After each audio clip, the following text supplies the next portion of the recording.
Hi everybody, welcome back to my kitchen here at Little Spoon Farm. In today's video, I'm going to show you how you can make bagels with your sourdough starter. So if you're interested, let's get started.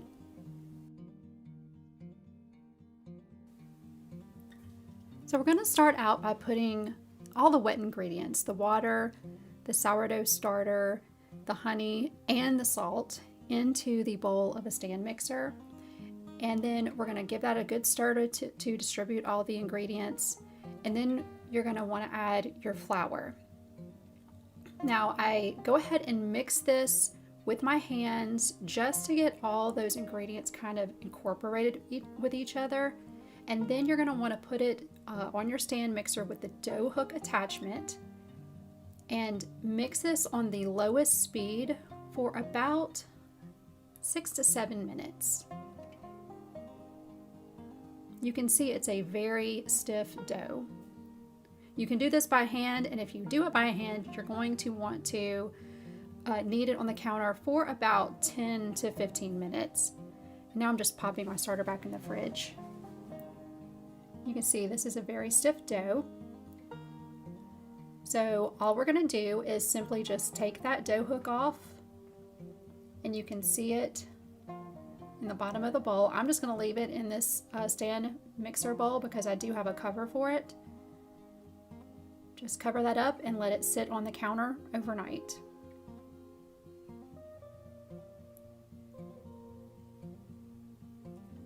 So now that the dough has fermented overnight for up to about 12 hours at room temperature, go ahead and divide it into 8 equal pieces.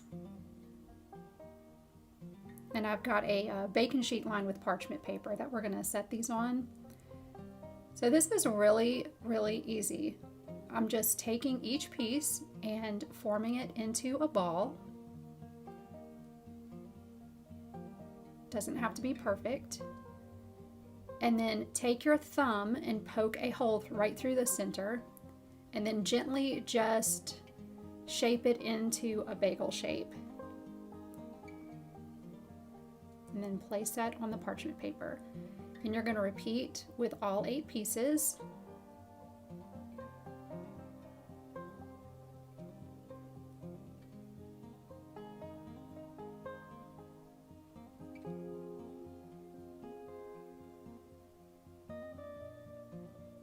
We'll go ahead and speed the next few up so you can just see how they're shaped.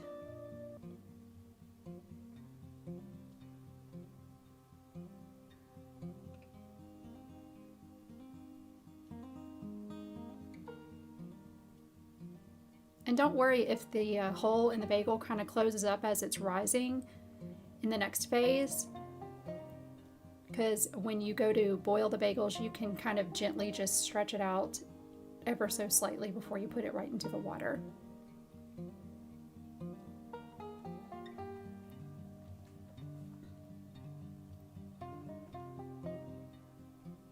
Okay, so I'll do this next one in real time just so you can see how easy this is.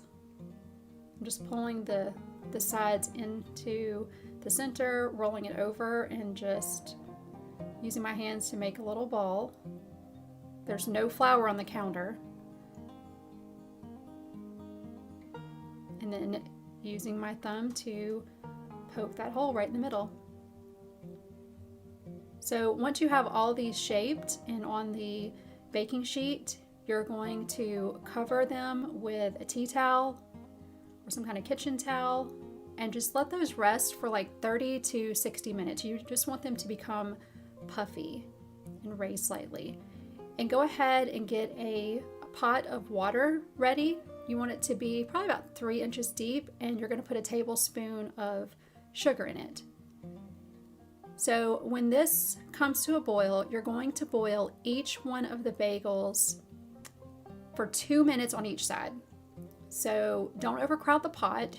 I have my large stock pot, so I was able to put 4 in at a time. Just make sure it's not crowded. And then while these are boiling, you're going to want to preheat your oven to 425 degrees Fahrenheit. believe that's 218 Celsius.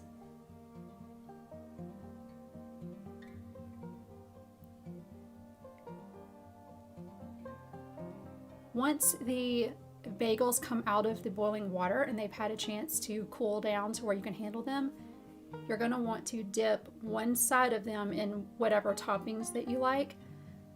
For this batch, I did the everything bagel seasoning, and I did some with just sesame seeds. But you could do them plain.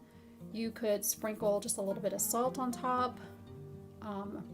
You could do poppy seeds. Just anything that you want.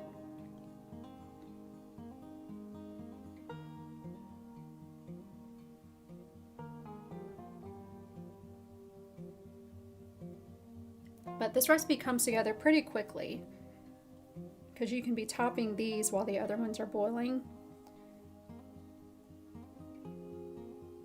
You can see those other ones I'm flipping over to cook the 2 minutes on the other side.